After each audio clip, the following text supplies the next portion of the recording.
Hey guys, tonight we're starting not in comfort, not in a warm bed with a cup of tea, but on cold straw in the corner of a cell. Dim the lights, let your fan hum like iron chains dragged across stone. And if these journeys into the rough edges of history help you sleep, don't forget to like and subscribe. Drop a comment with where you're listening from and what time it is. I love seeing someone in Toronto catching this at midnight while someone in Manila is already sipping coffee with the sunrise. Tonight, we're in the 1600s and you've just been arrested. You don't wake slowly, you jolt awake because the straw beneath you scratches like nettles and your wrist doesn't move when you try to shift it. Cold iron bites into your skin. Shackles, heavy, rusting, rough at the edges so they pinch if you twitch. Your cheek is pressed into a damp patch of straw that smells of urine and mildew. Somewhere nearby, a rat scurries through the darkness, claws ticking like a clock. Your head aches. Maybe from the blow that dropped you here, or maybe from the rough ale you drank before the constable's hand clamped down on your shoulder. You try to remember the moment. Shouts, a fistful of your collar, the word arrested, hissed like a curse. The crowd gathering fast, neighbours peering out of doorways, a dog barking, children jeering as you were dragged through the muddy street. Now you're here, and the world feels smaller than it's ever been. The cell is black, except for a slice of torchlight leaking through a barred window high in the wall. It doesn't show much, but you don't need much to know where you are. The stink tells you. It's a mix of human sweat, spoiled straw, damp stone, and something sharper, the reek of a chamber pot that hasn't been emptied in days. The air is so thick with it that every breath feels sour. You cough, and the sound bounces off walls that are closer than you'd like.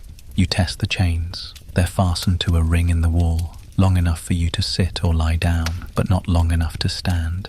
Your ankles ache from the iron cuffs, and when you shift, you hear another chain rattle in the corner. Someone else is here. A figure stirs, coughs, mutters something in a language too slurred to understand. A cellmate, maybe a debtor, maybe a thief, maybe worse. In the dark, you can't tell if his eyes are on you.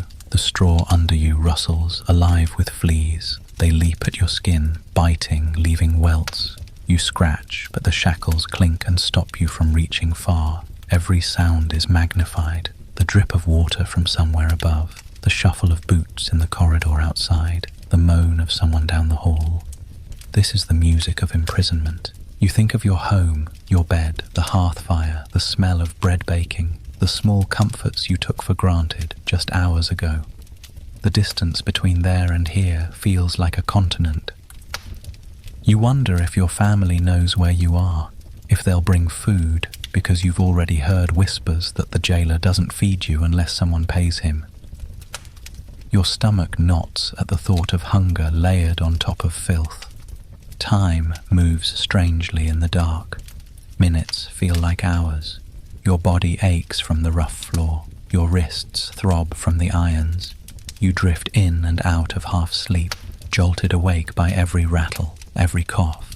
Once, footsteps come close, and you hear a key turn in a lock, metal grinding. The door creaks open, torchlight flooding the cell. The jailer's face appears, shadowed by the flame, eyes flat and uninterested. He doesn't speak. He just looks, checks that you're still breathing, then slams the door and leaves you in blackness again. The reality sets in slowly. You are not going home tonight. There is no appeal, no lawyer, no one to plead your case. The constable has spoken.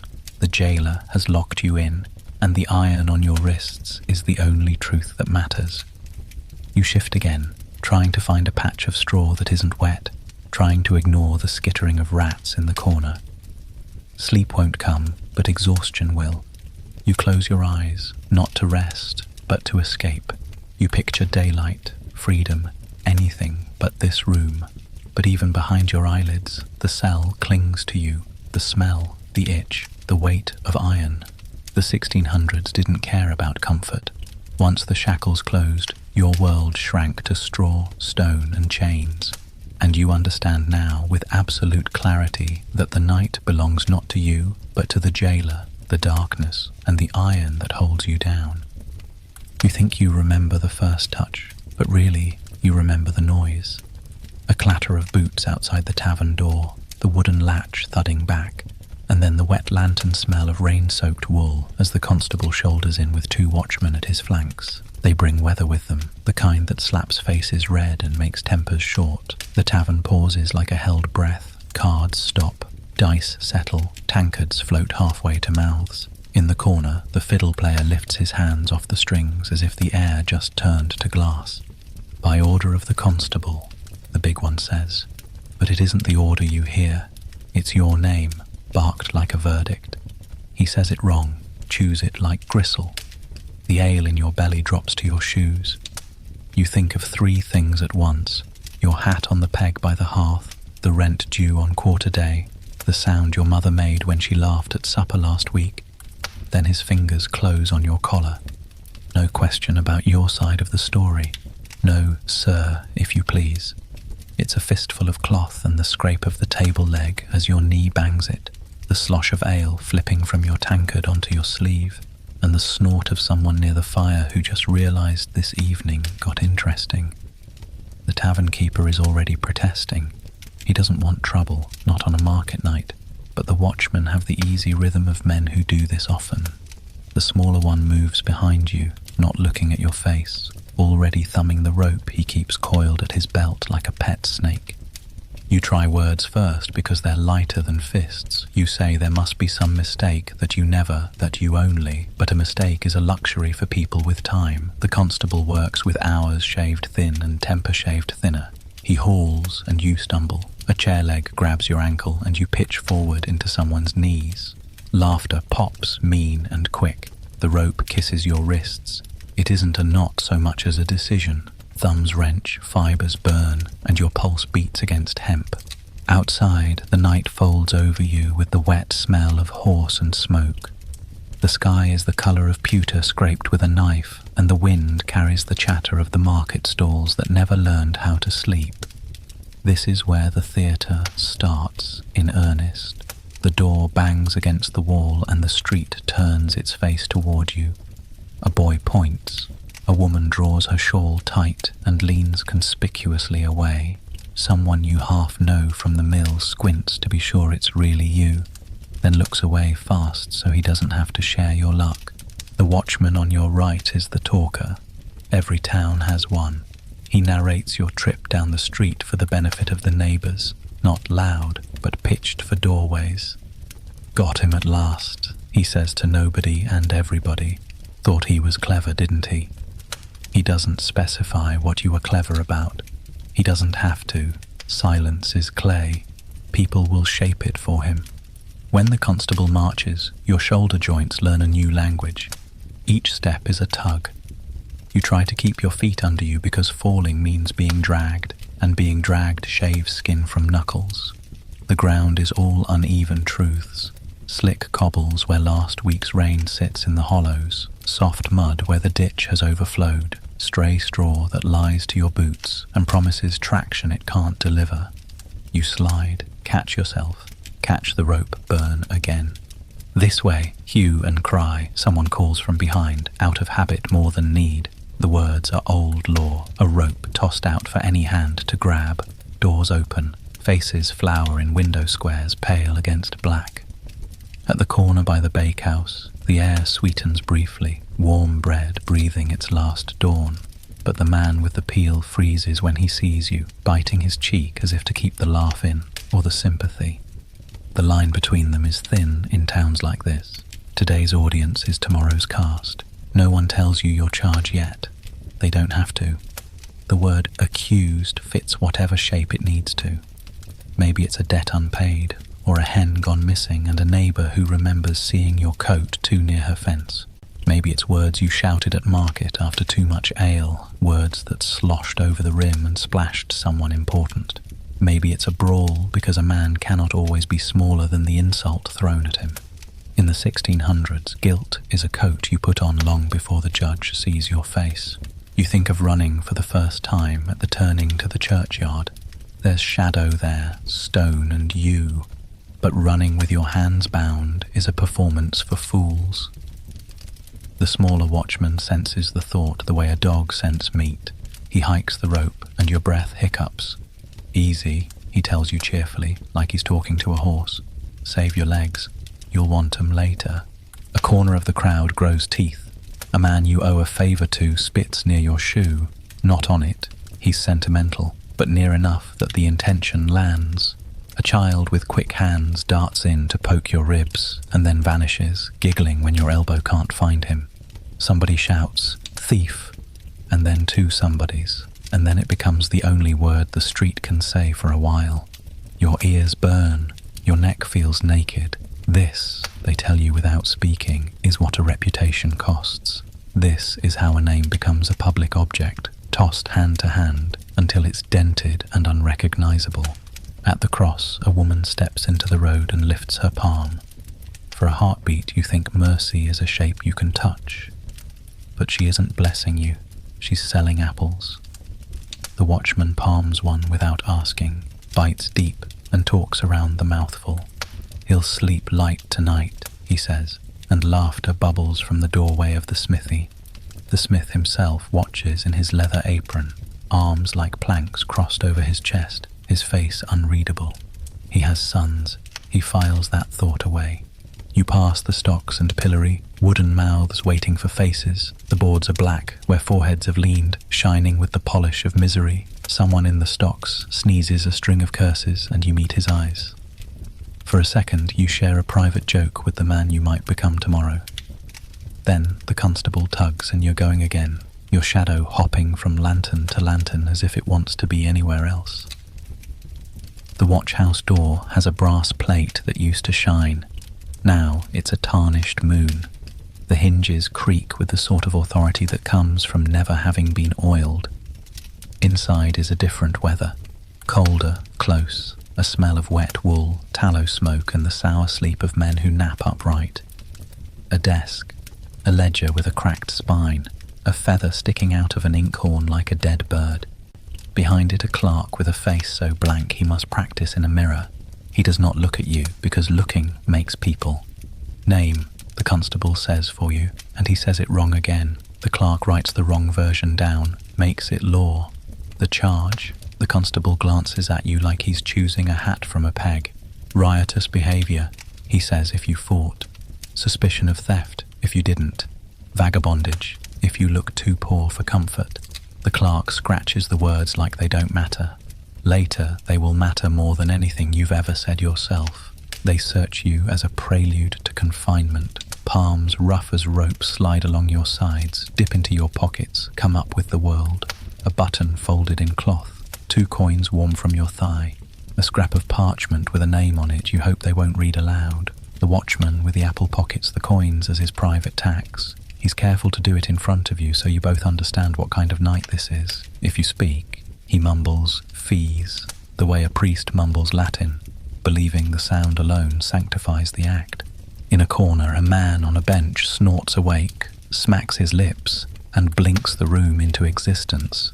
His eyes land on you the way a stray dog's eyes land on a dropped bone. He smiles, showing a missing tooth, and stands to admire the new arrival. "Good even," he says, cheerful as a bell. "What name shall we call you you won't answer to?" The constable cuffs his ear without looking, and the man sits, chuckling. You think of clever things to say. You think of silence. You choose silence because it's cheap and doesn't bruise. The clerk dips his quill, scratches more words. Sand sprinkles down to catch the wetness, his fingers tapping the page like a drum beat. Then the constable cuts you loose from his rope and replaces it with the jailer's iron, a trade you feel in the marrow. The jailer smells like onions and rust. He takes you like a parcel the constable can't wait to be rid of. On the way down the passage, you pass a window with thick diamond panes, the glass bubbled like boiled sugar. Beyond it, the street continues without you. Rain starts soft, then steadier, pricking the puddles into little crowns. A boy runs with his cap over his head, his laughter a brief spark, and then he's gone, swallowed by night. Your shoulders hitch. The jailer, thinking it's resistance, jerks your wrists up and you yelp. "None of that," he says, bored. He has heard every sound a throat can make. Yours is not new. You ask, finally, the question that's been thudding at your teeth like a trapped bird. When? He pretends not to hear until he remembers kindness is cheap when it doesn't change anything. When the court sits, he says. When the justice fancies. When the moon's right. When the clerk's done tallying fines for men who can pay them. He says all those times to mean no time you control. Then the key ring sings against the iron door, and the lid of the night lifts to swallow you.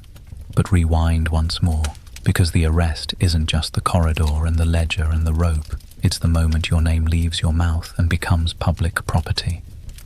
As they marched you past the church, the vicar's boy watched from the vestry and learned what a warning looks like.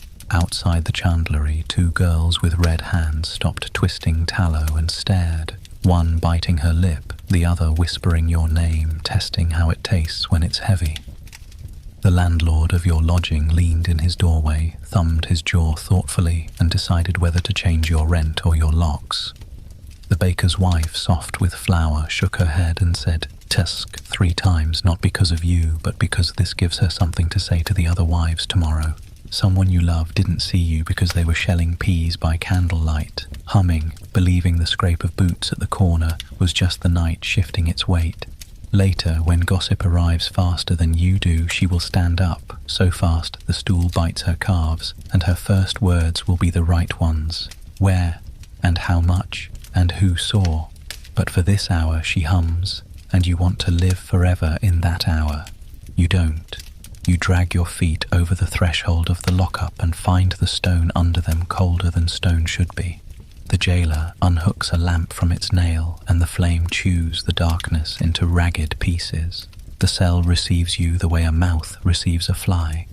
The iron says welcome in a language no one wants to learn. The door's bolt slides home with a satisfaction that makes you think of a butcher sharpening a knife. And that is the arrest. Not a line on a docket, but a road you walk while your neighbours mark your passing. The rough hands, the rope burn, the audience, the clerk's scratch, the short answers that stand in for fate. In the 1600s, the state did not whisper. It grabbed. It marched. It let everyone see. And by the time iron met your wrists and straw met your cheek, the street had already tried you in its own court. The one that begins with a stare and ends with a story told over bread tomorrow. It begins without warning. A hand on your shoulder hard enough to spin you, fingers clutching like a claw through your cloak. The smell of rain, wet leather, sweat, and sour ale hits you as the constable's face looms close, torchlight carving out the hard angles. There's no, "You have the right to remain silent." There's no calm recitation of your supposed crime. There's just your name spat like it already belongs in the ledger of the damned. Neighbours hear it. They always do. Sound in the 1600s travels faster than mercy. Within seconds, shutters creak open, doors ease back, faces gather in candle-lit windows like pale moons. They lean forward, not to help, not to interfere, but to watch. The accusation is a performance, and you are the unwilling star. One moment you're a man with errands to run tomorrow, debts to pay, soup to eat. The next you're a villain, and the street is the stage. The constable doesn't act alone. 2 watchmen hover at his flanks, their staves ready. They're not tall, but they don't need to be. The authority is in the wood and iron they carry. You try to speak, maybe stammer out that you've done nothing, but the first word barely leaves your lips before one of them shoves you against a wall. The stone scrapes your cheek, your hat falls into the muck, and someone behind you laughs. You want to grab the hat to salvage one small dignity, but the constable has your wrists now. The rope is rough, scratchy hemp that still smells faintly of tar. It bites as it coils. There's no ceremony, no moment of hesitation. One twist, a jerk, a knot tied blind from long habit, and your hands belong to someone else. The fibers burn your skin as they tighten. Your blood pulses against the rope like a trapped animal, already leaving angry welts. That knot will stay until someone higher up decides you've paid, confessed, or broken. Then come the words, the accusation shouted for all to hear. thief, maybe, or brawler, sometimes just vagabond, a catch-all for anyone who looked poor, out of place, or unlucky. It doesn't matter if it's true. Truth is expensive, and in this moment, no one can afford it. The street swells with noise, with neighbours muttering, jeering, whispering their own versions of your crime. Someone spits, someone cheers. Children dart close and then scatter, shrieking with glee at the sight of you bound like a storybook villain. The constable pushes you forward, and the watchmen fall into step like wolves flanking a carcass. You stumble, trying to keep up, but the cobblestones are slick from last night's rain. Your boots slip, the rope tugs, and you nearly fall. They don't slow. If you trip, you'll be dragged, and the image of your face grinding along the stones flashes across your mind.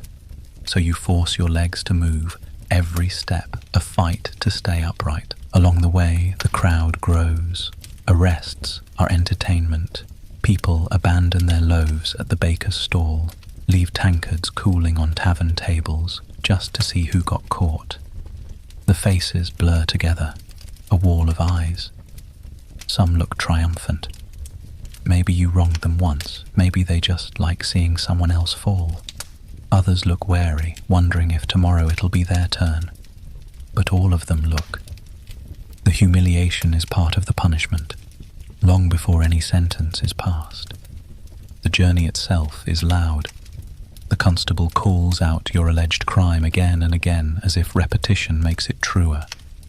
Watchmen strike the stones with their staves, rhythmical, so everyone hears you coming. Dogs bark, sensing the tension. A drunk stumbles into your path, slurring a blessing or a curse, you can't tell which, before being shoved aside. Your body aches already, though you've only just begun. The rope cuts deeper every time you flinch. At one corner, someone steps forward. An old neighbour, face half hidden by his hood. For a moment you think he might defend you, might protest. Instead, he just says your name, slowly, like he's tasting it, testing how it sounds now that it's coated in disgrace.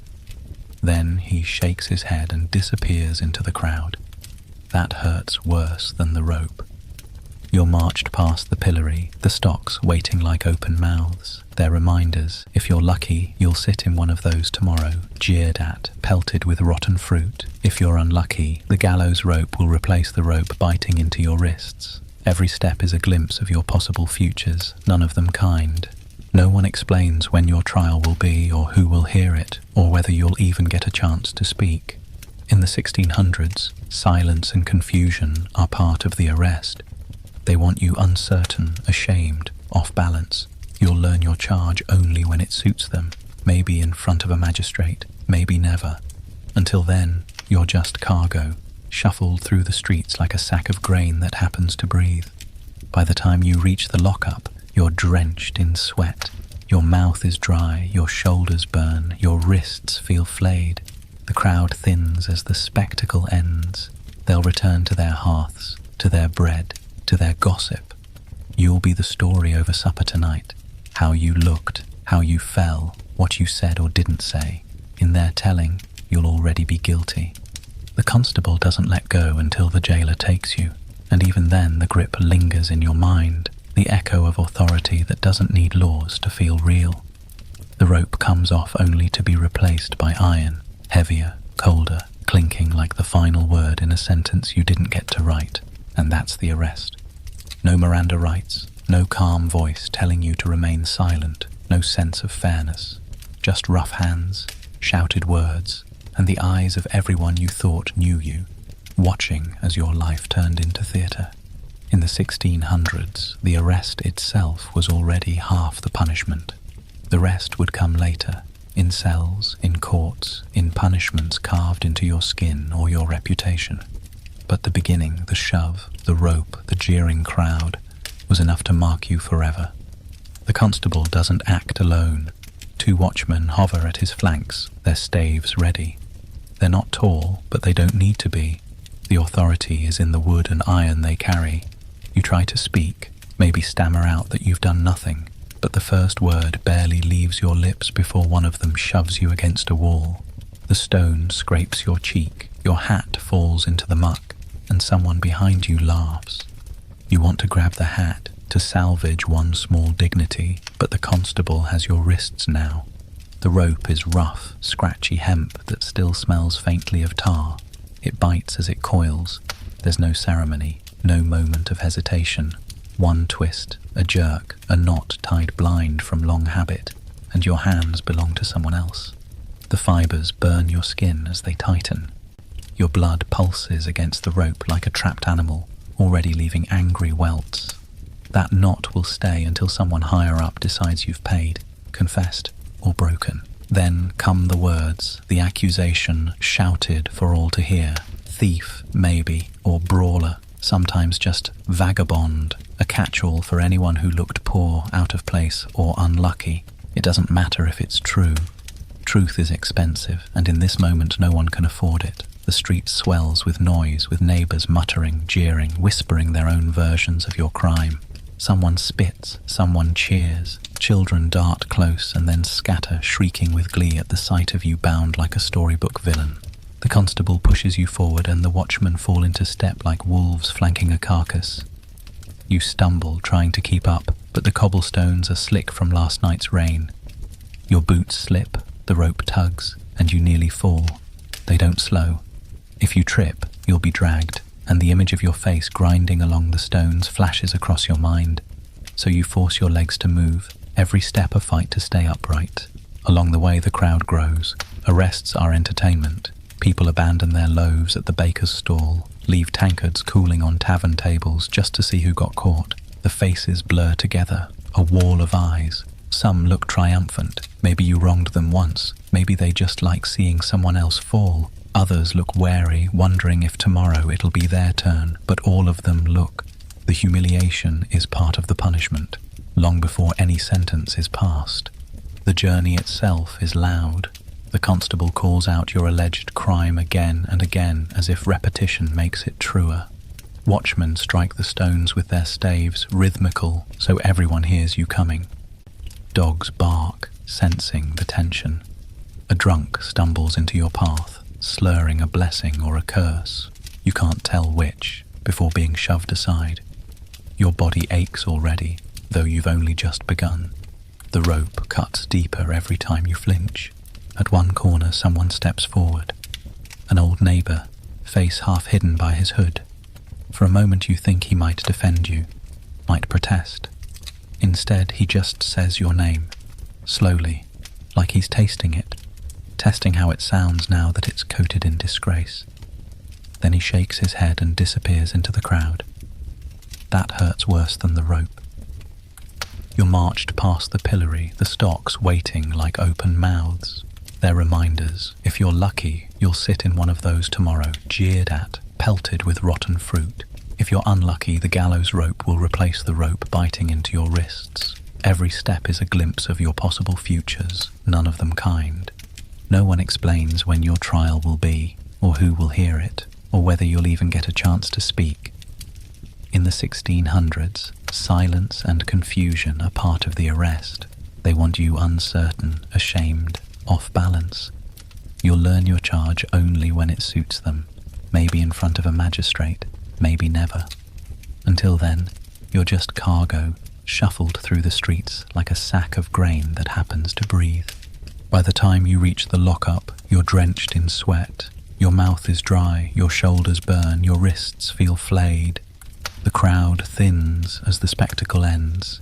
They'll return to their hearths, to their bread, to their gossip. You'll be the story over supper tonight, how you looked, how you fell, what you said or didn't say. In their telling, you'll already be guilty. The constable doesn't let go until the jailer takes you, and even then the grip lingers in your mind, the echo of authority that doesn't need laws to feel real.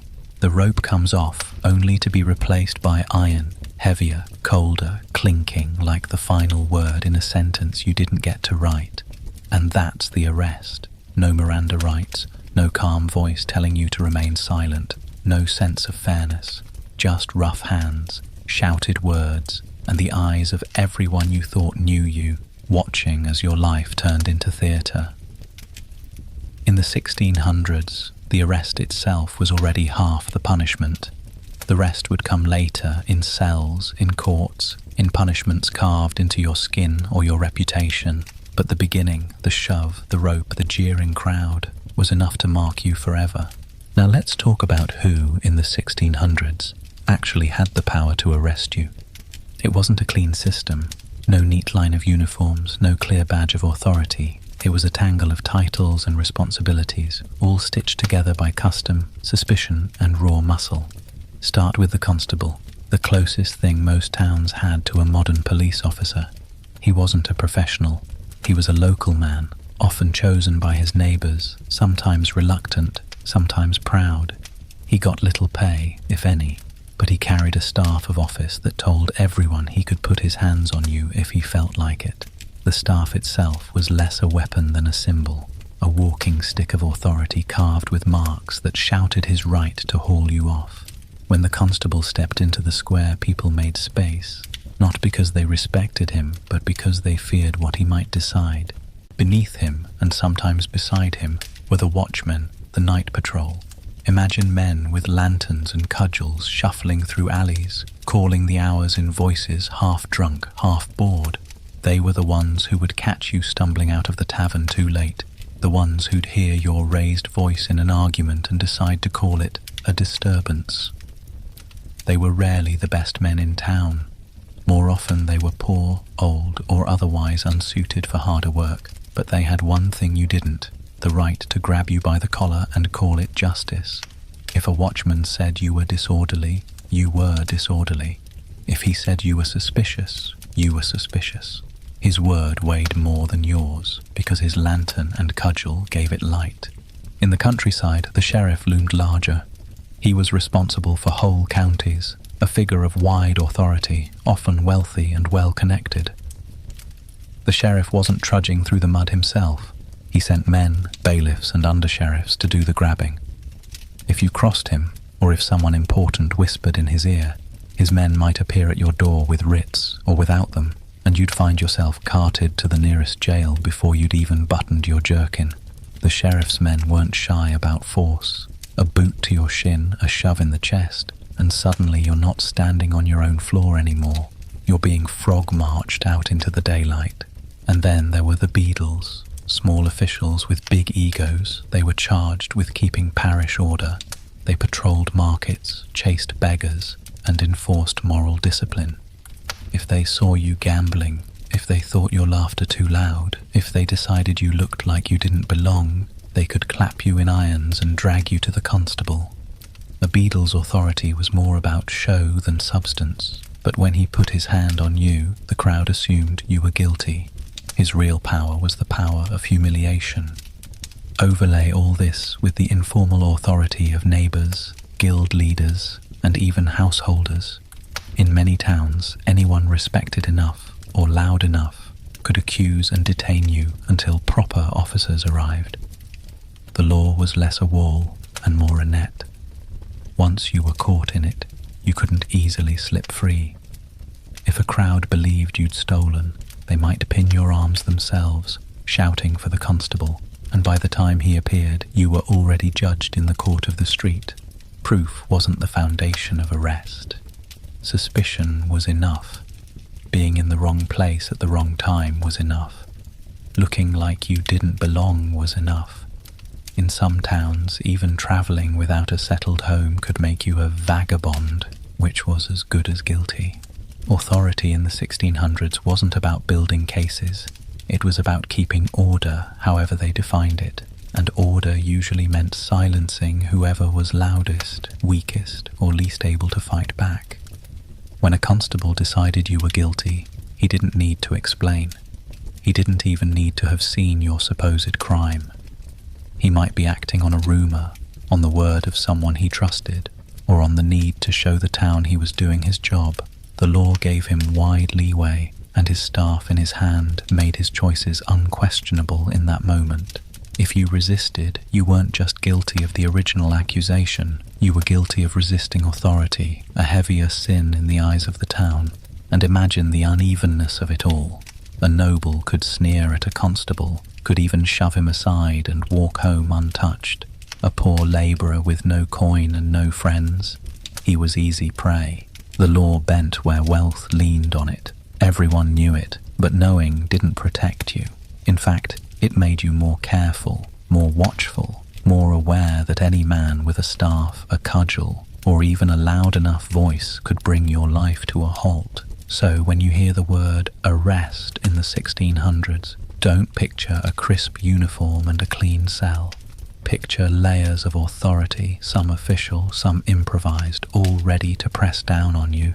The constable's hand, the watchman's lantern, the sheriff's order, the beadle's glare, even your neighbour's finger pointing in accusation. They all had power. Together, they made sure that when the rope bit into your wrists and the crowd gathered, nobody was asking if you were guilty. They were only asking what punishment fit the story they'd already decided to believe. The humiliation began the instant the constable laid hands on you. The rope was rough, the push was firm, but the real sting was the noise it caused. That first shout of your name, that barked accusation, spread like fire through dry thatch. Neighbours craned their heads out of windows. Market folk turned their stalls into vantage points. Children ran alongside like excited dogs. Nobody missed the chance to see someone else dragged low. In a world with little spectacle beyond church sermons and the occasional hanging, your shame was a welcome diversion. The crowd didn't just watch, they participated. Every step you took, shackled and shoved, was narrated by whispers, jeers, or open laughter. "There he is," someone cried, and suddenly your name was no longer yours. It became a toy tossed from mouth to mouth, distorted, twisted, reshaped into the worst version of yourself. Some shouted your alleged crime without knowing or caring if it was true. "Thief" rang out like a bell. Others added embellishments for fun. "Murderer," one boy shrieked, his voice cracking, even though no blood stained your hands. The truth was irrelevant. The humiliation was the point. The route wasn't random. The constable took you through the busiest streets, past the market square, near the church, right by the tavern where laughter spilled out like ale from an overfilled cup. He wanted eyes on you. Every face that saw you stumble was another layer of punishment, another piece of evidence in the trial of public opinion. A man hidden away in a cell might still plead innocence in his neighbours' minds. A man dragged through the mud in broad daylight was guilty before a judge ever lit his candle. And the mud was literal. Streets in the 1600s weren't paved with neat stones except in rare, wealthy corners. They were a stew of dirt, manure, and refuse. Every slip, every trip left you streaked in filth, and the crowd saw. Your boots sank, your cloak dragged. The stink clung to you. Some laughed at your clumsy gait. Others threw scraps, apple cores, straw, even dung scooped hastily from the roadside. These weren't just insults. They were reminders. You'd fallen beneath them, and they could treat you like waste. Children were merciless. They darted in close, tugged at your sleeves, mocked your stride. They shouted rhymes about gallows and ropes, songs they'd learned from older siblings who had sung them during other arrests. Arrests were as much a part of their education as catechism. A child who saw you stumble today might stand straighter tomorrow, reminded that shame was always watching, ready to pounce. Your neighbours, people you thought of as acquaintances, even friends, were perhaps the worst. Their faces carried a strange satisfaction, as if your fall steadied their own shaky place in the social ladder. They whispered loudly enough for you to hear. "I always suspected. He looked too fine for his means. Didn't I tell you something was off?" In those moments, bonds built over years dissolved in seconds. Humiliation in the 1600s wasn't just public, it was communal, woven into gossip that tightened around your name like another rope. And humiliation wasn't confined to you alone. Your family felt it too, even if they weren't present. Wives closed shutters, ashamed to meet the eyes of neighbours. Children shrank into shadows. whispered about in the schoolyard. Parents felt the disgrace seep into their standing at church, at market, at every communal event. When you were marched through the streets, the echo carried into their lives, leaving stains no washing could scrub out. The constable knew all this. He wielded it like a weapon sharper than any blade. His shove wasn't just to move you along, it was to make you stumble where more eyes could see. His barked accusations weren't just words, they were hooks cast into the crowd, pulling them into complicity. He made you a living sermon. Disobey, and this will be you. Break the peace, and you'll be the entertainment. It was cheaper than gallows, more effective than sermons, and far more memorable. By the time you reached the lockup, you weren't just a man in ropes. You were a story, already half finished, already twisted. The humiliation had done its work. Whether or not the judge believed you guilty, the town already did. The memory of your bowed head, your muddy knees, your neighbor's laughter, those were the real shackles. Even if you walked free tomorrow, the humiliation followed you like a shadow. Every door you passed afterward, every face you met, would remember the spectacle, not the verdict. So when we talk about arrest in the 1600s, don't picture a quiet hand on a shoulder, a polite escort to a waiting wagon. Picture the public stage, the jeering crowd, the filth on your clothes, and the neighbors' voices rising in gleeful chorus. The punishment began not with the cell, not with the judge, not with the stocks or gallows. It began with the humiliation of being displayed, dragged through your own world as if to say, look, here is an example of what happens when authority points its finger. And in a world where reputation was as fragile as glass, that humiliation was often the heaviest sentence of all. The door slams shut behind you, and the first thing that hits isn't sight, it's smell. The air is damp, thick, sour, a stew of sweat, rot, smoke, and the sharp bite of human waste. You've left the cold sting of the street for something worse, stale air that hasn't shifted in days. There's no window, or if there is, it's little more than a slit too high to reach, choked with grime. The only light comes from a smoky tallow candle or a sputtering lantern that gives more shadow than flame. The darkness isn't just around you, it clings, sticky, to your lungs. The floor is uneven stone or packed earth, slick with whatever spills from the corner where a broken bucket serves as the latrine. Your boots squelch. The straw scattered across the floor has gone black with damp and use. It crunches with vermin. Every step makes something small scuttle away. Rats that look too fat to be afraid. Beetles that disappear under cracks. Fleas leaping from the floor to your calves as if greeting an old friend. You understand quickly, comfort is a word that doesn't exist here. The jailer doesn't linger. His job isn't to welcome you, only to deposit you. He shoves you toward the far wall, mutters something about keeping quiet, and lets the door slam again. The sound of the bolt sliding home is louder than the laughter of the crowd outside. It's final, like the lid of a coffin settling into place. You test the rope around your wrists, and maybe he loosens it, maybe not. If he does, it's only so he can reuse it tomorrow. The irons clink against your ankles, heavy enough to slow you, not heavy enough to keep you from pacing the small square of your confinement. The other prisoners notice you right away. Eyes glint in the candlelight, watching, measuring. You're not alone in here. You never are. The lockup is a catch-all, a dumping ground for every problem the town doesn't want to look at. A drunk from the tavern, still hiccuping curses. A debtor who couldn't pay his rent, his hands trembling from hunger.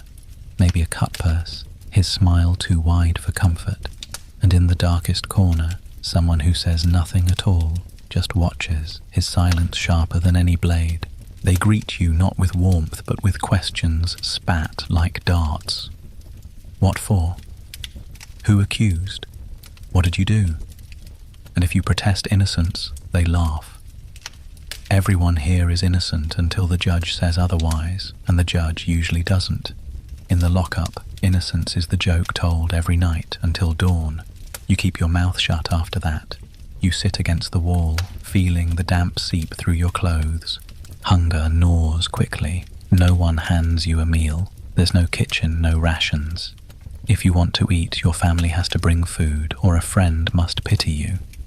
If you have neither, you wait until tomorrow, maybe the day after, until your stomach hollows. Some prisoners barter scraps, half a crust of bread saved from earlier, traded for promises that mean nothing in this place.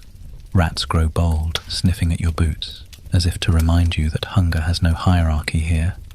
Noise fills the lockup even when no one speaks.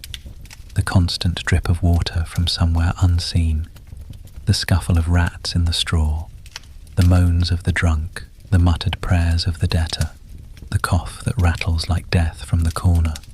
Sometimes the jailer stomps past the door and bangs the wood with his staff just to remind you he's there, that escape is as impossible as daylight. Time doesn't flow here, it pools. You lose count of the hours.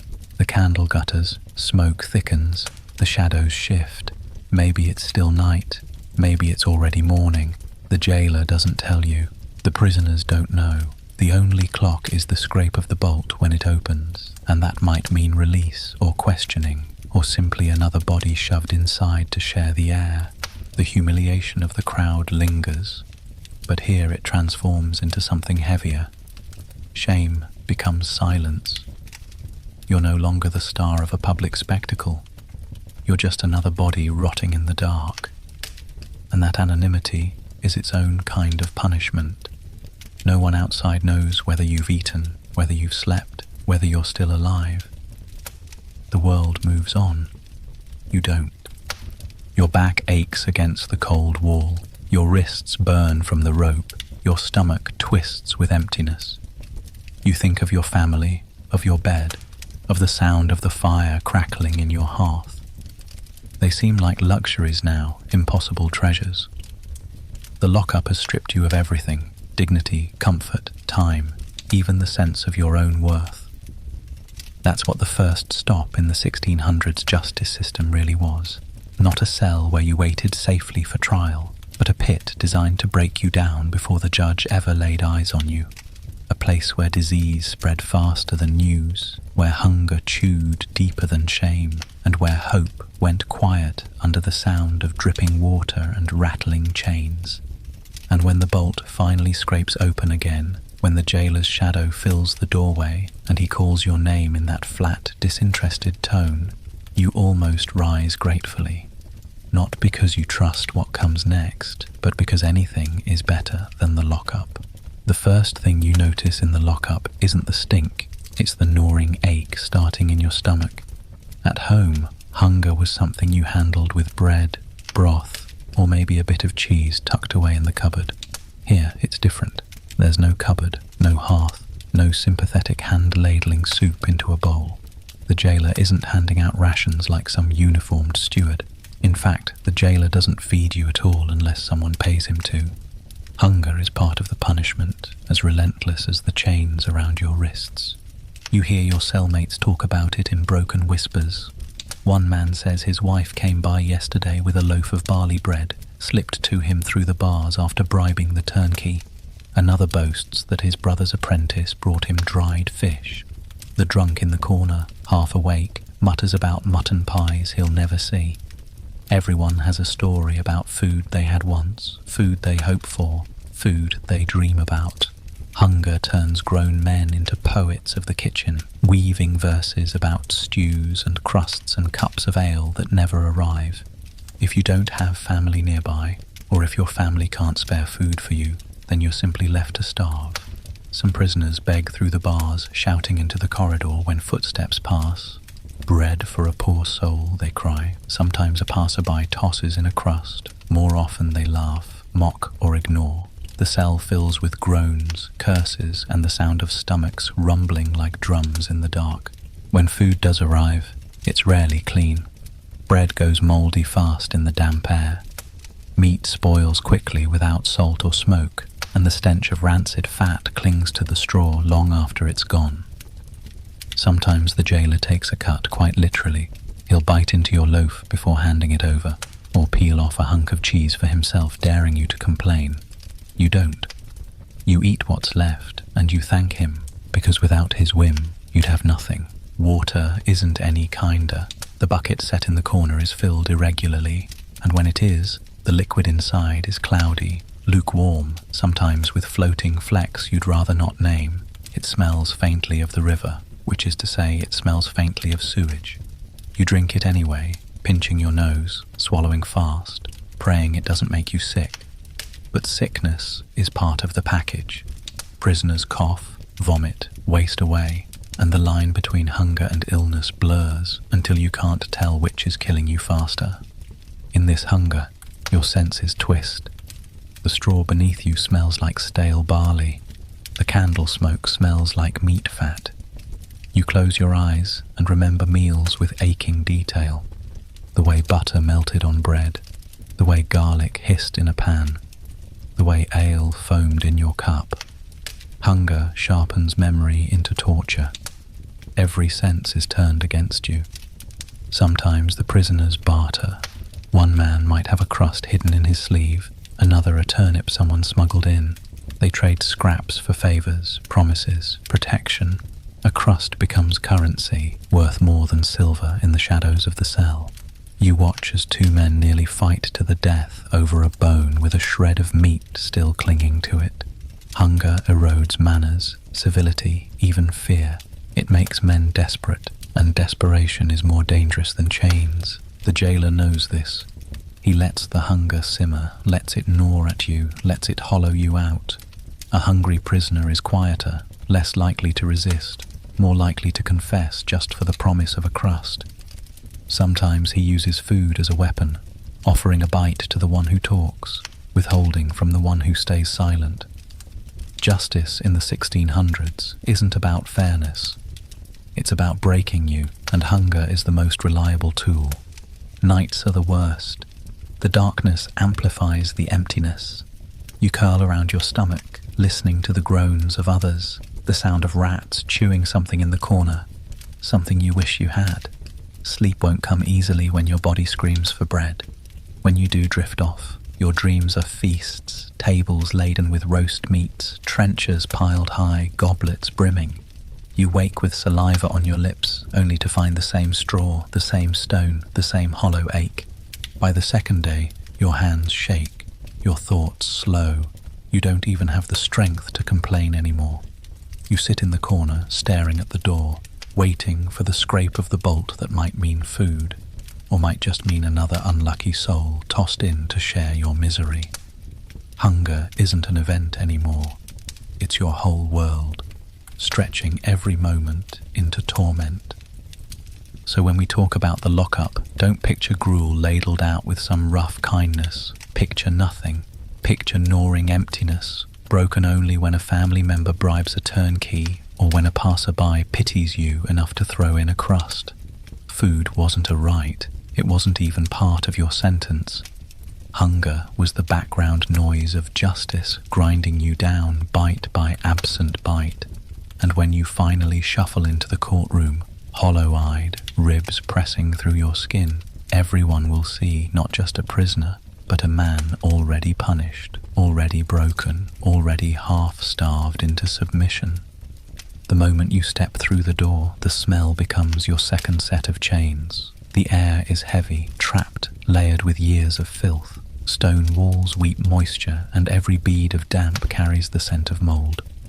Straw rots on the floor, long past the point of being bedding, exhaling the sour musk of mildew.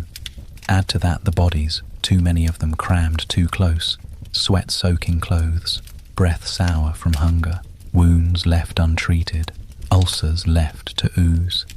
Each prisoner is a furnace of smells, and together it makes the air taste foul.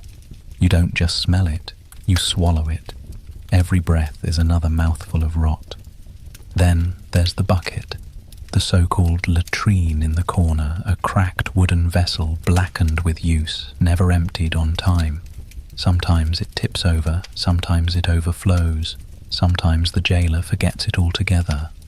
When that happens, the floor itself becomes the chamber pot, and the stench soaks deep into the straw. Ammonia sharp enough to sting your nose hangs in the air, mixing with the earthy stink of waste. The longer you sit, the harder it is to ignore. It clings to your hair, your clothes, your skin, until you know you'll carry it get out with you even if you ever leave. Vermin add their own perfume. Rats leave trails of musk in the corners. Mice scuttle through straw that smells like their nests. Fleas and lice live in the seams of your clothes, biting, breeding, leaving little red welts that fester.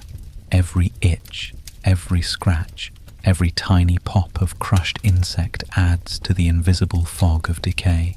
And when a rat drags off a scrap of mouldy bread, you smell the rancid fat as its teeth tear through it, a sharper, greasy note that makes your stomach twist. And disease has its own odour.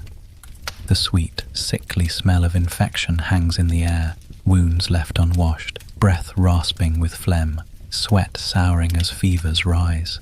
Some prisoners cough up blood, and when it spatters onto the straw, the iron tang lingers. You can't escape it. You can't move far enough away. The smell of illness creeps into your nostrils, and you know you're breathing it in, tasting it, carrying it inside you. The jailer doesn't notice, or if he does, he doesn't care. He walks through it as if it were nothing, accustomed to it after years. His cloak smells of smoke, a rare relief, but when he passes, his boots kick the straw and stir the stench back into the air. To him, this is just another day at work. To you, it's unbearable. Night makes it worse. In the dark, the smell grows heavier, as if it thickens without the distraction of sight. You lie awake with the stink pressing down like another prisoner crouched on your chest. You can't hide from it. You can't breathe shallow enough to escape it. It seeps into your dreams when you do sleep, twisting them into nightmares of drowning in filth, of walls closing in with the smell of rot. Even hunger doesn't blunt it. If anything, hunger sharpens your senses. An empty stomach makes every odour stronger, crueler. You find yourself gagging at the whiff of waste, retching at the reek of damp straw. Some prisoners press rags to their faces, others bury their noses in their sleeves, but it's no use. The stench lives here, soaked into every surface, rising from the very stones. The cruelest part? You begin to adapt. After days in the lockup, you no longer flinch at the bucket, no longer gag at the mildew. You grow used to it, the way a fish grows used to water. The smell becomes background, invisible, unnoticed, until you remember what fresh air was like, until the jailer opens the door for a moment, and the faintest draft of outside air slides in, cool and clean compared to the soup you've been breathing. That's when you realize how deep you've sunk, how far from normal you've fallen. And when you're finally released, if you're released, you carry it with you. Neighbors wrinkle their noses when you pass. Your clothes reek of mildew and waste. Your hair smells like sweat soaked into straw. Even the clean air outside can't scrub it away. You're marked by it as surely as by shackles or shame. That's the real cruelty of confinement in the 1600s. It wasn't just the chains, the hunger, the humiliation. It was the stench, relentless, suffocating, inescapable. It broke you down breath by breath until you no longer felt human, just another part of the filth waiting to rot. You don't even have to be guilty to get hit. Guilt is a luxury, something decided later by a magistrate, maybe by a jury if you're lucky. Here in the lockup, the only verdict that matters is the mood of the man with the keys. If the jailer thinks you're too noisy, you get struck. If you're too quiet, he decides you're plotting something, and you get struck anyway. The staff he carries isn't just for show. It's a weapon, heavy wood polished by years of hands, scarred at the end where it's connected with skulls and ribs more times than you can count. It doesn't take much.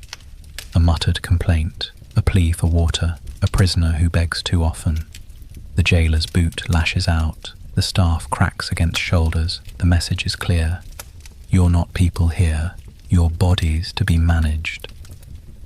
Discipline in the 1600s was about fear, not fairness. Fear kept you quiet, kept you docile, kept you from daring to resist when the next set of shackles clinked outside the door. Sometimes the beatings weren't even punishments. They were reminders. The jailer would walk down the row, striking the bars with his staff, rattling them until sparks flew from iron. Then, without warning, he'd lash through at someone unlucky enough to be close, laughing at the startled yelp. It wasn't about rules, it was about showing that pain was always close, that authority meant you never relaxed, and it wasn't only the jailer. Other prisoners were part of this grim hierarchy.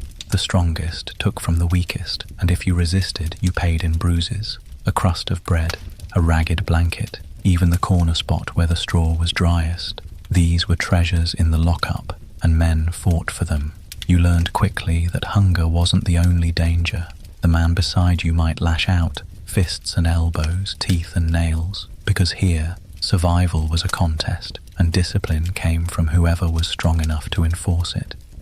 The beatings also served another purpose. They broke you before you reached the magistrate. A man limping into court, his eye swollen, his ribs aching, looked guilty without saying a word. The system didn't mind that. In fact, it relied on it. A battered prisoner was easier to condemn, easier to dismiss, easier to believe guilty of whatever was written on the parchment. The bruises were silent witnesses whispering that you'd already been judged.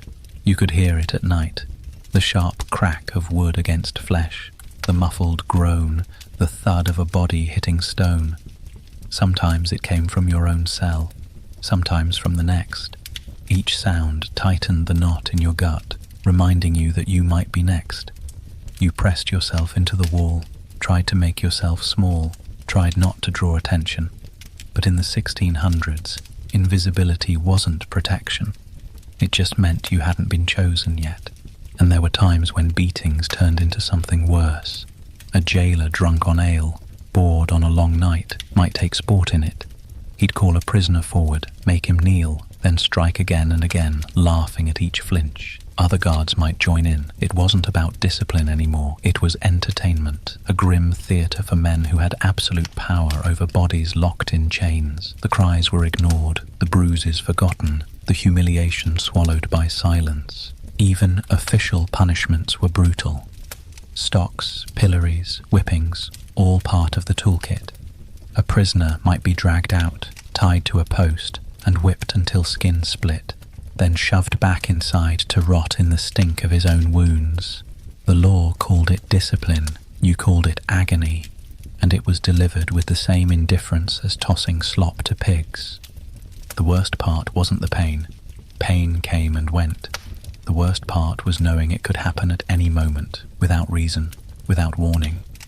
You lived in a constant flinch, waiting for the next blow. You learned to read the jailer's footsteps, the rhythm of his breaths, the weight of silence before the crack.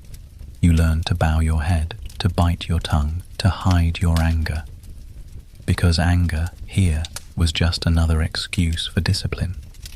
In the dark, lying awake on rotten straw, you traced the ache in your bones like a map, a bruise on your ribs, a cut on your brow, welts across your back. Each mark told a story, not of justice, but of survival in a place where discipline meant domination, where the fist was law and the cudgel was the judge. That's the truth of beatings in the 1600s lockup. They weren't accidents, and they weren't rare. They were routine, woven into the rhythm of confinement. Each strike told you the same thing. You're powerless, you're voiceless, and your body isn't yours anymore. And in a world where survival depended on endurance, every bruise was both a sentence and a test. Could you withstand the discipline, or would it break you before the gallows ever did? It starts with sound, the cough that won't stop. A hacking fit in the corner, wet and heavy, each burst sending flecks of spit into the already sour air. You flinch when you hear it, because you know the truth. There's no escaping it. You're trapped in the same box, breathing the same stagnant air, sleeping on straw that's soaked with sweat and filth. That cough might as well already be in your chest. Sickness blooms in places like this. No running water, no clean straw, no fresh air. The damp stone walls are painted with mildew, and mildew turns to mould, and mould makes lungs heavy. Men who came in healthy start wheezing after a few nights. Fever catches fast, spreading like fire through straw. You see it in the faces around you, skin gone pale or waxy, eyes too bright with fever, lips dry and cracked. You hear it in the mutters of delirium, the prayers mumbled between bouts of retching. And there's no doctor, no one coming with herbs, no leeches even, unless you can pay. If you're poor, you simply sit and rot. The jailer doesn't care. He's seen it all before. He knows some of you will walk out and some of you will be carried out. He doesn't lift a finger either way. The rats are part of it. They're bold here, crawling over your legs at night, gnawing at scraps, sometimes nibbling wounds. Their fleas bite, and those bites carry sickness, plague, fever, names whispered with fear. You don't know what the next itch might become. You don't know if the next scratch is the one that dooms you. Water won't save you. The bucket in the corner stinks of rot, and the river it came from is just another sewer. You drink because you have to, because thirst burns hotter than fear, but every swallow is a gamble. Dysentery is the prize more often than not. You feel it in the cramps, the sudden urgency, the humiliation of not making it to the bucket in time. And once one man goes down with it, everyone in the cell follows. Disease doesn't pick favorites. Food, when it arrives, doesn't help. Mold creeps across bread, meat carries worms, hunger drives you to eat anyway, and the sickness follows after. You watch your fellow prisoners grow gaunt, eyes hollow, skin stretched too tight. Some waste away over weeks, others are gone in days, their bodies slumped in the straw until the jailer drags them out by the ankles. Death isn't quiet here. You hear it coming, the rattling breath, the moans, the silence that follows. At first you shudder, cross yourself, whisper prayers. After a while, you barely react. Death becomes just another sound in the rhythm of the cell, like the dripping water or the creak of chains. But the worst part isn't the dying, it's the waiting, the knowing that disease is all around you, invisible, unstoppable. You feel every cough in the air. You imagine every itch is the start of fever. You lie awake, too afraid to sleep, because you don't want to wake up shivering, sweating, coughing blood. In the 1600s, sickness wasn't a possibility in jail. It was a certainty. And maybe when your trial finally comes, you'll stand before the judge pale, gaunt, barely upright. Maybe you'll be acquitted. Maybe you'll even be innocent. But the cell has already passed sentence. It doesn't matter what the court says. Disease doesn't care about guilt or innocence. It only cares that you were there, breathing the same air, sleeping on the same straw, chained to the same fate. That was the real punishment, not just the irons, not just the shame. The real punishment was waiting, knowing that every cough in the dark might already belong to you. First, forget the polished image of judges in solemn robes weighing evidence like gold. Trials in this era were closer to performances, and the audience wasn't looking for fairness. They were looking for a conclusion that fit their expectations, their gossip, their grudges. By the time you shuffled into that chamber, chains rattling, the verdict was already whispering through the benches. The crowd had seen you dragged through the streets. They'd heard the accusations shouted. They'd smelled the stink of the lockup on your clothes. The judge didn't have to convince them. You already looked guilty. The courtroom itself told you the odds. No plush benches, no clean air, no sense of order. The place smelled of sweat and tallow, damp wood and ink. Windows, if there were any, barely let in the grey light. The benches were crowded with townsfolk, their eyes hungry for drama. They didn't come to weigh truth. They came for a story, your story, and they wanted it to end with punishment. A quiet acquittal was no story at all. Your judge wasn't neutral. He was a man with ties to the landowners, to the church, to the crown. He had his own pressures, his own expectations. He didn't want to look weak. He didn't want to look soft on crime. If the crowd thought you guilty, if the sheriff muttered your guilt, if your accuser had a louder voice than you, the judge leaned their way. Justice in the 1600s wasn't blind. It squinted toward whoever carried the most weight in the room. And your voice? Almost worthless. You had no lawyer unless you were very rich, and even then the lawyer's power was limited. For most people you stood alone, your words bouncing back from the bench like pebbles thrown at a wall. You might swear your innocence, you might bring witnesses, but what good were witnesses if the crowd already saw you as guilty? They'd be mocked, dismissed, pressured into silence. Your defense was little more than a formality, something to fill the space before the sentence was read. Evidence wasn't what you think. There were no fingerprints, no careful testing, no cross-examinations. Evidence could be rumor. Evidence could be your neighbor saying you looked suspicious. Evidence could be the fact that you didn't attend church last Sunday, or that you owned a tool that looked like it could commit the crime. Sometimes evidence was your silence. If you stood quiet, they said it meant you were guilty. If you shouted too much, they said guilt made you loud. Whatever you did, it bent against you. Interrogation before trial was its own nightmare. You might have already been questioned with enhanced methods, a euphemism for torture. Thumbscrews, the rack, the dunking stool. Pain bent truth like iron in fire. People confessed to anything if it meant the agony would stop. The court didn't mind.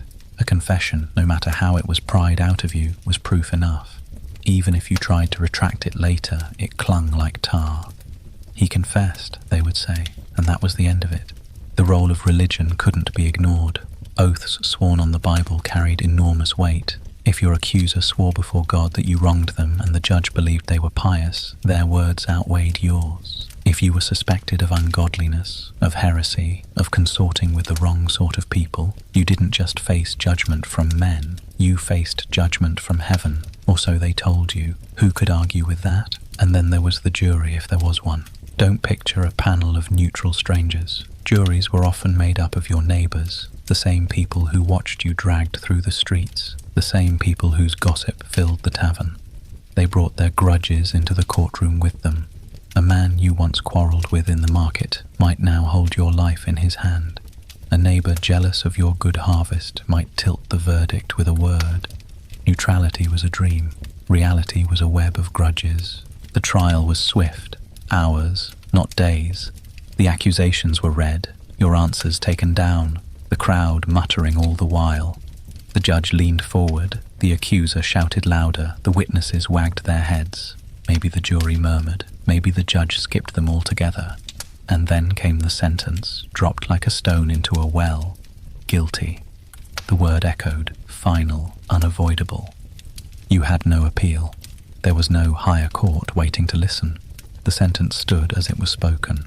Maybe it was a fine you couldn't pay, leading to more time in the cell. Maybe it was the stocks, a week of public humiliation and jeers. Maybe it was whipping, the crack of leather on your back in front of the same crowd that had watched you dragged to trial. And sometimes it was death, hanging, burning, drowning. The kind of sentence that didn't just punish you, but turned you into another grim story whispered at taverns for years to come. And as you were led away, you realized the truth. The trial had never been about truth.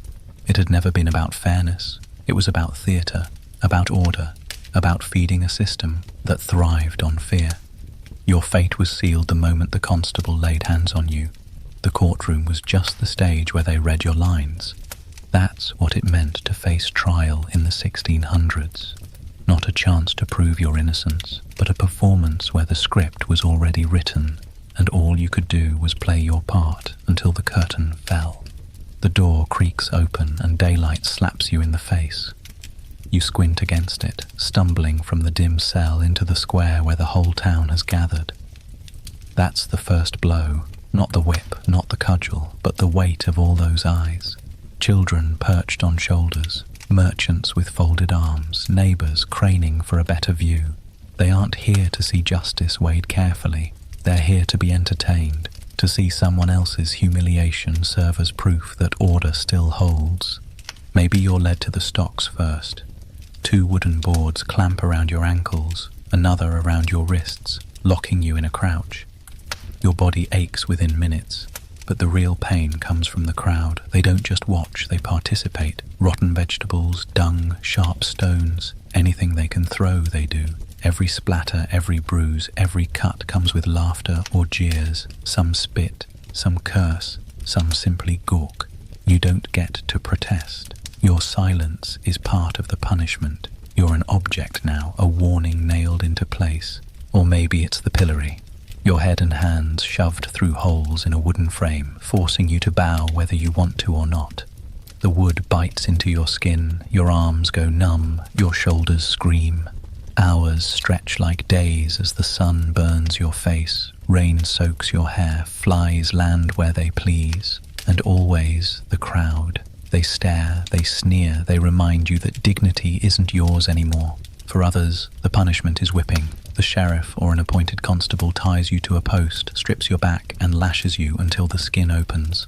The whip cracks like thunder, each strike tearing fresh fire into your flesh. The crowd counts along sometimes, calling out numbers, turning your pain into rhythm.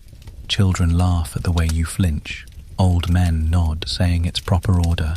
Your cries mix with their chatter, and when it's over, you're left raw, bleeding, and still forced to stumble past them all. And sometimes the punishment is branding, a hot iron pulled from coals, pressed into your skin while the smell of your own burning flesh fills the square. The letter carved into you marks you forever, a thief, a rogue, a cheat. The crowd leans forward for the hiss, the scream, the smoke curling from your arm or cheek. It's not just pain, it's a permanent scar that announces your shame long after the crowd has gone home. Execution is the final act, the most public of all. The gallows rise tall so everyone can see. You're marched up wooden steps, the noose waiting like a coiled snake. A hush falls for a moment, then cheers, curses, prayers, all swirling together. The rope goes around your neck. If you're lucky, the drop is quick. If not, you kick and twitch, the crowd watching every second until your body finally hangs limp. Parents point for their children to see. This, they say, is what happens. This is what justice looks like. But even if you're not sentenced to death, the shame lingers. You walk back through streets where everyone saw your punishment. Every face you pass knows your story, or at least the version they've chosen to believe. They'll whisper it in taverns, laugh about it in markets, tell it to strangers for years. Punishment in the 1600s wasn't about correction, it was about memory. Your suffering became the town's tale, your humiliation the glue that bound their sense of order together. What makes it worse is knowing that not all punishments were equal. Wealth and status could buy you leniency. The rich might pay a fine and walk away. The poor got the whip, the stocks, the noose. Justice was supposed to be blind, but in truth it had sharp eyes for coin and reputation. You knew this as you stood there, stripped of dignity, while someone richer than you walked free. The unfairness stung worse than the lash. The cruelest part was the way the crowd enjoyed it. For them, punishment days were spectacles, almost holidays. Markets did brisk business as people gathered. Alehouses filled after, buzzing with gossip about how you screamed, how you cried, how you looked. Your suffering wasn't just tolerated, it was savoured. You weren't a person anymore. You were a story they'd retell, a lesson they'd laugh over, proof that order was alive and well because someone else had been broken in front of them. That's what public punishment in the 1600s meant. It wasn't about justice served in silence, it was about pain put on display, humiliation used as glue to hold society together. Every bruise, every scar, every tear was part of a theatre designed not to correct you, but to remind everyone else of their place. And whether you were locked in the stocks, whipped at the post, or swinging from the gallows, the lesson was the same. Justice wasn't blind, it was public, and it always demanded an audience. The cell door doesn't open for pity, it doesn't open for fairness, it opens for silver. The jailer knows it, you know it, everyone knows it. The key on his belt might as well have a price tag hanging from it. Every little mercy is a transaction. Want cleaner straw? That's a coin. Want a candle so you don't spend the night in pitch black? That's another. Food from outside. It won't reach you unless the jailer's palm is sweetened first. Even water, a bucket filled more often than the bare minimum, costs something. If you don't have family, you suffer. If you don't have money, you suffer. But if you have either, life in the lockup suddenly looks different. You get better treatment, a quieter corner, a chance to walk in the yard. The difference between starvation and survival might be one coin slipped discreetly into the right hand. The jailer won't admit it, but everyone sees it. The prisoners watch as one man gets extra bread while another gnaws on mold. They know what's happening. Resentment simmers, but what can they do? Bribery is as natural as breathing here, and it's not just inside the cell. The corruption runs upward, through every layer of the system. The constable who arrested you might have taken a bribe from your accuser. Maybe he was paid to look the other way until it was convenient to drag you in. The magistrate who sits in judgment might be leaning toward the side that offers him favors, a free cask of wine, a promise of land, a pouch of coins quietly passed under the table. Justice was supposed to be impartial. In reality, it was a market. Verdicts had prices, and those who could pay set the balance. Even trials could be shaped this way. Witnesses were bribed to speak against you, or silenced with coins to stay away. Juries weren't immune either. A whispered promise of free ale, a handful of coins slipped into a hand, could tilt their decision. The fairness of the court was as fragile as parchment in a rainstorm. Everyone knew it, but no one admitted it out loud. It was simply how things were done. And for the jailer, bribes weren't just a perk, they were income. His official wages were meager, barely enough to live on. The real money came from prisoners' families desperate to ease their loved ones' suffering. He expected it, even demanded it. If no money came, he might forget to pass along a loaf of bread, or lose a message meant for the prisoner. Power and greed twisted together until you weren't sure where cruelty ended and necessity began. Corruption also shaped your sentence. Fines were a common punishment, but if you couldn't pay, you might stay in jail longer or face harsher treatment. Meanwhile, a wealthier man could commit the same crime, pay the fine easily, and walk free the next day. That inequality gnawed at you worse than hunger. It told you the truth. Justice didn't care about right or wrong. It cared about coin. Sometimes you'd hear rumors of prisoners buying their freedom outright. A wealthy merchant caught smuggling goods might quietly slip enough silver into the right hands and suddenly find the charges reconsidered. Meanwhile, a poor thief who stole a loaf of bread would be whipped bloody in the square because he had nothing to give but his own skin. That contrast burned itself into your eyes. The system wasn't broken. It was designed that way, feeding on the desperate while sparing the comfortable. Corruption stretched into daily life too. Guards might let contraband slip in, tobacco, spirits, knives, so long as they got their cut. They might even arrange fights, letting prisoners square off for the amusement of others, betting coins on the side, every rule bent if the price was right. You started to realize that there were no real rules, only shifting deals, whispered bargains, the constant rustle of coin changing hands in the dark. And if you couldn't pay, then you became the example. The man whipped harder, the man left in filth longer, the man whose trial was rushed, whose punishment was made more public. You became a cautionary tale, not because you were guilty, but because you were broke. Justice in the 1600s wasn't blind. It was hawk-eyed, watching your purse, watching who you knew, watching what you could offer. And if your hands were empty, the system swallowed you whole. That was the dirty secret everyone knew but rarely said aloud. Bribery wasn't just a possibility. It was the backbone of the system. It greased the gears of jail, of trial, of punishment. It turned justice into a business, with suffering sold cheap to the poor and leniency auctioned off to the wealthy. Every coin slipped across a table was another nail in the coffin of fairness. And if you sat in a cell, starving, beaten, reeking of filth, it wasn't always because of what you'd done. More often it was because of what you couldn't pay. The cell door doesn't open for pity. It doesn't open for fairness. It opens for silver. The jailer knows it, you know it, everyone knows it. The key on his belt might as well have a price tag hanging from it. Every little mercy is a transaction. Want cleaner straw? That's a coin. Want a candle so you don't spend the night in pitch black? That's another. Food from outside? It won't reach you unless the jailer's palm is sweetened first. Even water, a bucket filled more often than the bare minimum, costs something.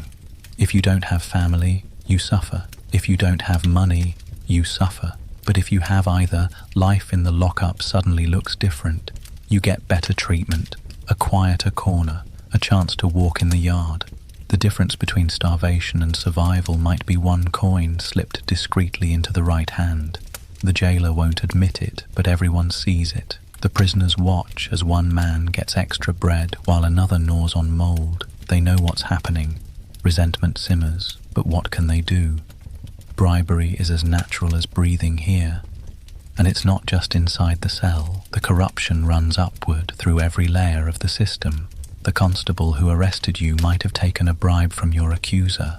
Maybe he was paid to look the other way until it was convenient to drag you in.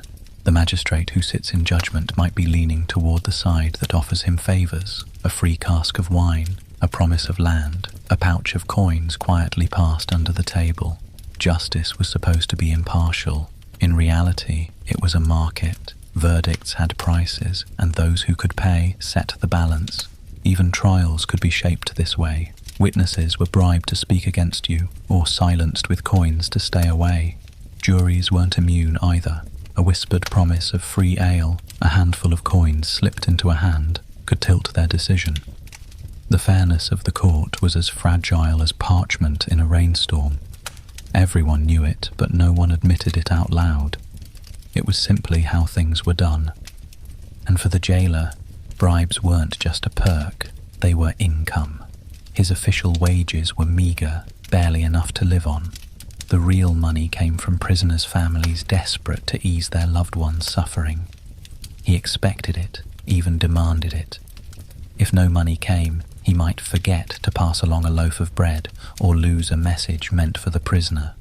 Power and greed twisted together until you weren't sure where cruelty ended and necessity began. Corruption also shaped your sentence. Fines were a common punishment, but if you couldn't pay, you might stay in jail longer or face harsher treatment. Meanwhile, a wealthier man could commit the same crime, pay the fine easily, and walk free the next day. That inequality gnawed at you worse than hunger. It told you the truth. Justice didn't care about right or wrong. It cared about coin. Sometimes you'd hear rumors of prisoners buying their freedom outright. A wealthy merchant caught smuggling goods might quietly slip enough silver into the right hands and suddenly find the charges reconsidered. Meanwhile, a poor thief who stole a loaf of bread would be whipped bloody in the square because he had nothing to give but his own skin. That contrast burned itself into your eyes. The system wasn't broken. It was designed that way, feeding on the desperate while sparing the comfortable. Corruption stretched into daily life too. Guards might let contraband slip in. Tobacco, spirits, knives, so long as they got their cut. They might even arrange fights, letting prisoners square off for the amusement of others, betting coins on the side. Every rule bent if the price was right.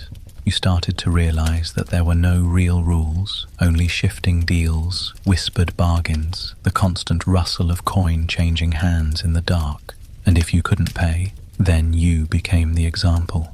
The man whipped harder, the man left in filth longer, the man whose trial was rushed, whose punishment was made more public. You became a cautionary tale, not because you were guilty, but because you were broke. Justice in the 1600s wasn't blind. It was hawk-eyed, watching your purse, watching who you knew, watching what you could offer. And if your hands were empty, the system swallowed you whole. That was the dirty secret everyone knew but rarely said aloud. Bribery wasn't just a possibility. It was the backbone of the system. It greased the gears of jail, of trial, of punishment. It turned justice into a business, with suffering sold cheap to the poor and leniency auctioned off to the wealthy. Every coin slipped across a table was another nail in the coffin of fairness, and if you sat in a cell, starving, beaten, reeking of filth, it wasn't always because of what you'd done. More often, it was because of what you couldn't pay. Time inside a cell doesn't pass in days or nights. It passes in aches, in hunger pangs, in the sound of your own heartbeat thudding against the damp walls. The jailer doesn't tell you when your trial is. He doesn't know, or he pretends not to. Your case sits at the bottom of a pile of parchment, waiting for a clerk to scratch out your name, waiting for a magistrate to have a free afternoon. Weeks blur into months. The straw under you rots and is replaced. Your body grows thinner. Your skin takes on the same color as the stone. Every day you wake, and every day you wonder if this will be the day they finally call your name. The worst part is the uncertainty. If you knew your trial was next week, you could brace for it. If you knew your punishment was hanging, you could prepare your soul. But you know nothing. You're stuck in a purgatory of ignorance, staring at the cell door as though it might open any moment.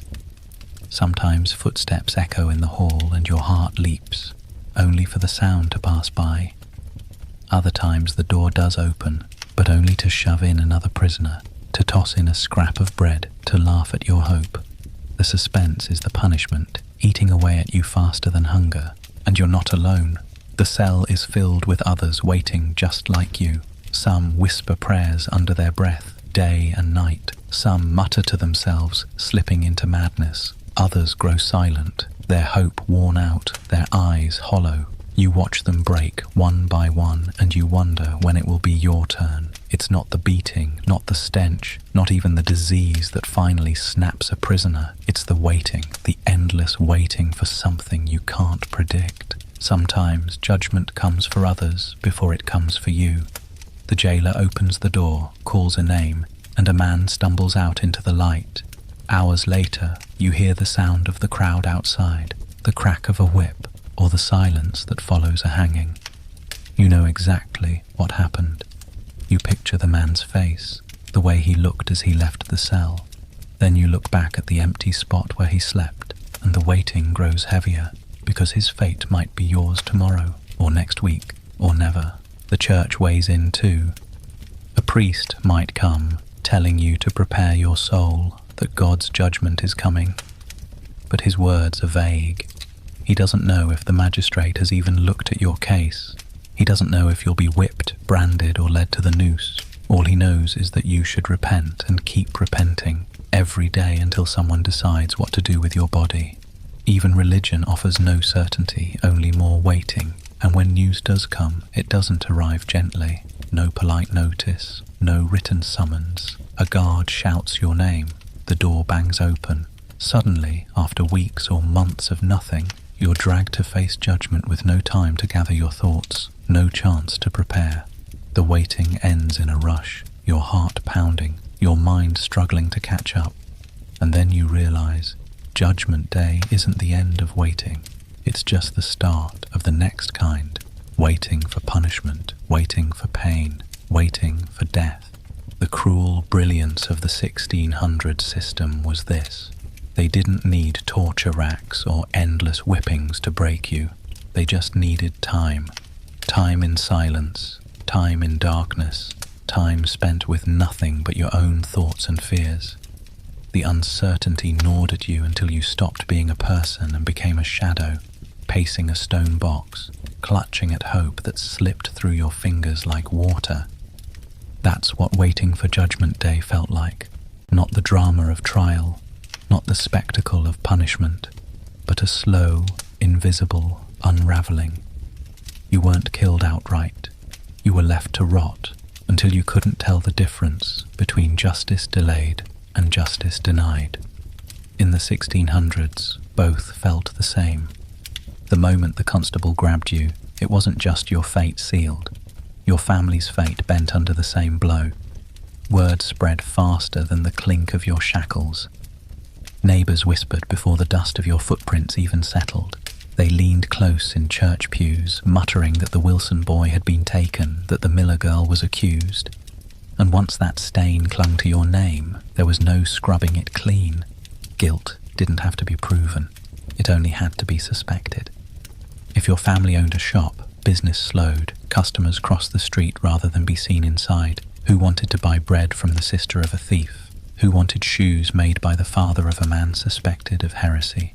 Reputation was as fragile as glass, and once cracked, it didn't heal. The shame reached into homes too. Wives left behind carried the burden, facing jeers in the marketplace, pitying looks at the well, cold shoulders at the weaving circle. Children caught it worst of all, mocked by other children, punished by teachers, sometimes avoided like contagion. Your misfortune wasn't yours alone. It soaked into everyone who shared your roof, your blood, your name. And the cost, literal cost, was crushing. Jailers demanded bribes, fees, coins for food, for straw, for scraps of mercy. If your family had any savings, they vanished fast, funneled into keeping you alive in the cell. If they didn't, they begged, borrowed, or starved themselves to send what they could.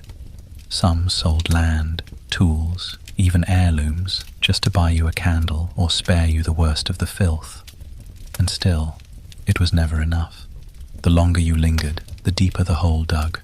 Reputation withered, finances bled. The family name became a warning whispered in taverns, in guild halls, in churches.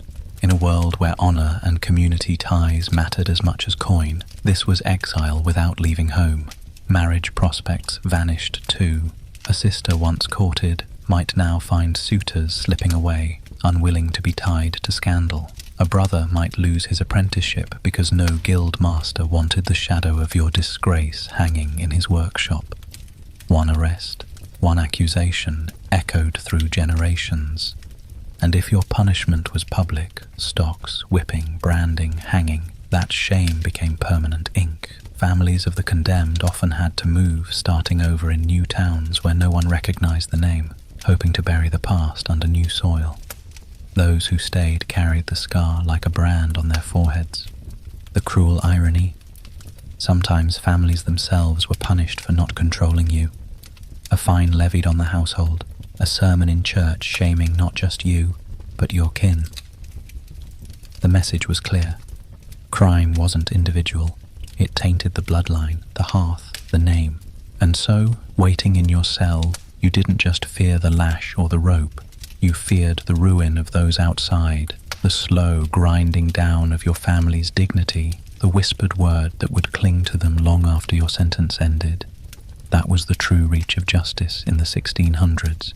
It stretched beyond the cell, beyond the body, strangling the reputation that gave life meaning. That's what family and reputation meant in the 1600s. Not private pain, but public ruin. One arrest was enough to turn an entire household into outcasts, their names dirtied beyond repair. It began with suspicion. Maybe the judge, the constable, the crowd, all thought you guilty, but proof was thin. They didn't have fingerprints or photographs, not even reliable records. What they had was you, your silence, your denials. And in the 1600s, silence was dangerous. To stay quiet under accusation was to be obstinate, uncooperative, perhaps even diabolical. The logic followed. If truth wouldn't come willingly, it must be forced out. So they took you from your cell, down stone steps, into a chamber colder than the grave. Torches guttered against damp walls. The instruments waited, lined up like tools in a carpenter's shop, but none were meant to build. They were meant to break. And every man who entered knew it. You were chained, stripped, your body made vulnerable. And still they said this was justice. The rack was the most infamous.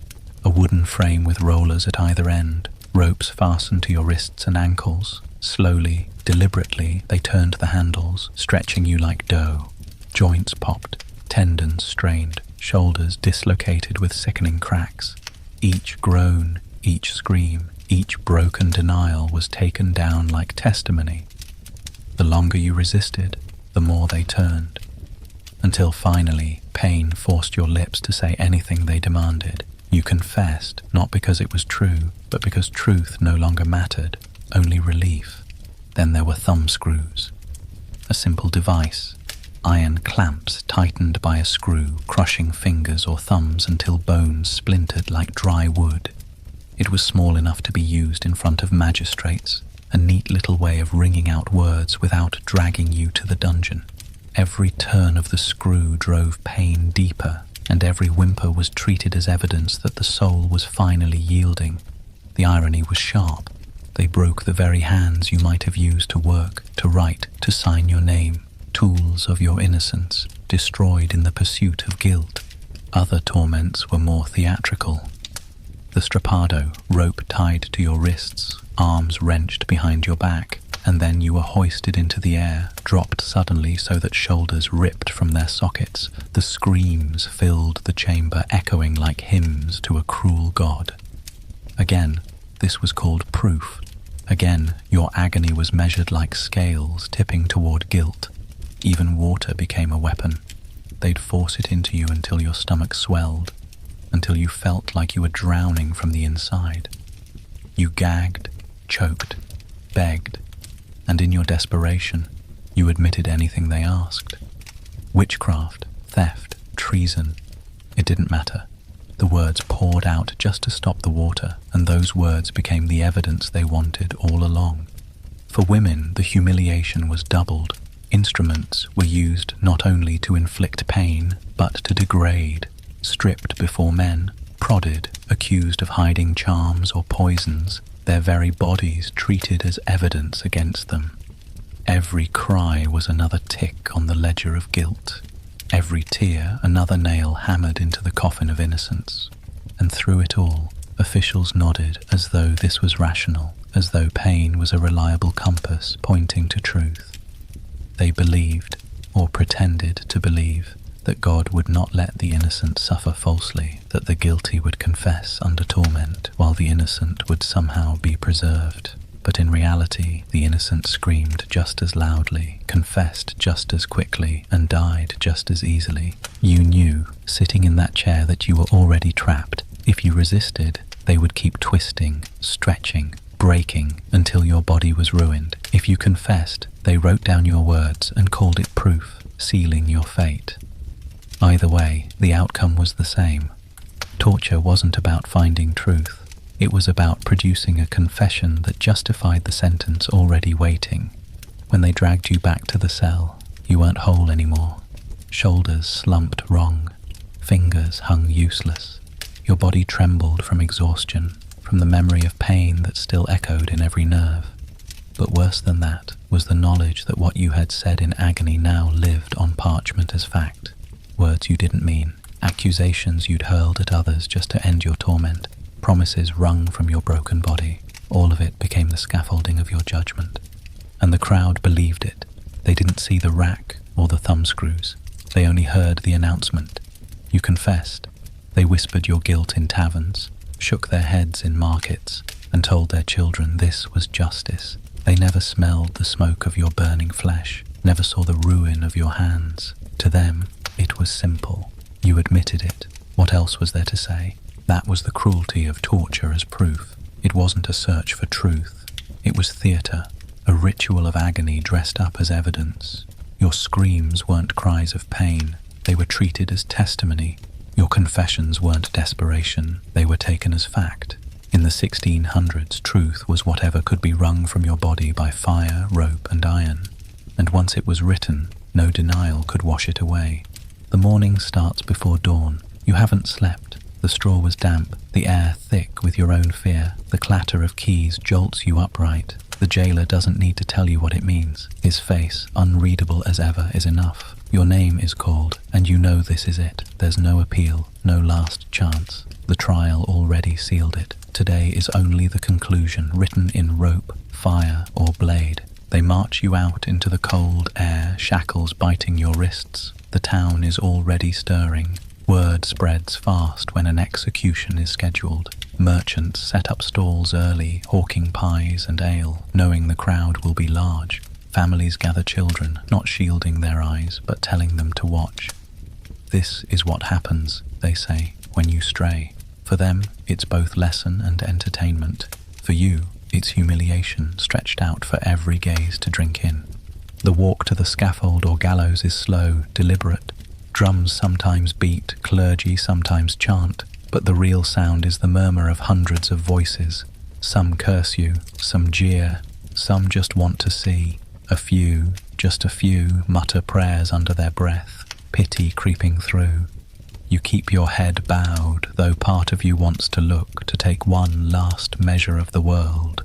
But the guards prod you forward. The town doesn't want your eyes, it wants your end. The scaffold looms, wooden planks raised high so all can see. If it's hanging, the noose dangles like a snake waiting to strike. If it's burning, the stake rises from a pile of brush and logs. If it's beheading, the block sits stained, the axe leaned against it like a waiting companion. You climb the steps, knees weak, legs trembling. Every creak of wood under your boots is amplified by the silence that falls when you appear. Hundreds of eyes fix on you, drinking in the sight of a condemned soul. The minister steps forward, pressing a Bible to your lips. He urges repentance, final confessions, promises of forgiveness if your heart is truly penitent. Maybe you mumble a prayer, maybe you spit, maybe you cling to silence. Whatever you do, the crowd judges it. They murmur approval if you look contrite, hiss if you look defiant. Even now, at the brink of death, your performance is graded by those who came to watch. If it's hanging, the rope is slipped around your neck, coarse fibers scratching your skin. The executioner checks the knot, not out of mercy but out of practice. A drop too short, and you strangle slowly, kicking and gasping while the crowd gawks. A drop too long, and your head might snap clean off, grotesque and final. The crowd gasps either way, their fascination unshaken. If it's burning, they bind you to the stake, rope cutting into your chest and arms. The smell of pitch fills your nose, and you know what comes next. The executioner lights the kindling, flames licking upward, smoke stinging your eyes before fire sears your flesh. Your screams, if you give them, rise above the crackle, carried to every ear. Parents tell their children to remember this sound, this sight. It becomes legend before the flames even die. If it's beheading, you kneel at the block, cheek pressed to cold wood. The executioner hefts the axe, muscles flexing. Sometimes he's skilled and it ends in one blow. Sometimes he's clumsy, striking again and again, each swing met with groans or cheers from the crowd. Either way, your life ends not in dignity but in spectacle. The head is lifted, shown to the crowd, proof that justice has been done. And when it's over, the crowd disperses. Some linger, poking at the ashes, gawking at the body swinging on the rope, dipping handkerchiefs in your blood for souvenirs. Yes, people really did that. A piece of the execution was carried home, a talisman of both horror and fascination. For them, it wasn't tragedy. It was theatre, and they were satisfied. But for your family, if they dared to come, it's ruin. They stand in the shadows, faces pale, lives broken. They hear the jeers, see the children pointing, and they know the shame will cling to them for years. Your death doesn't end their suffering. It begins a new one, life under the shadow of your disgrace. For you, Execution Day was never just about ending your life. It was about turning your death into a performance that fed the crowd's hunger for order, for spectacle, for reassurance that justice, however twisted, still ruled the land. The rope, the stake, the axe, they weren't just weapons. They were props in a drama you never wanted to star in. And in the 1600s, once your name was called, there was no stepping off the stage. That's what Execution Day meant. Not quiet, not merciful, but loud, public, and unforgettable. Your final breath wasn't yours alone. It belonged to the crowd, the system, the story they wanted to tell.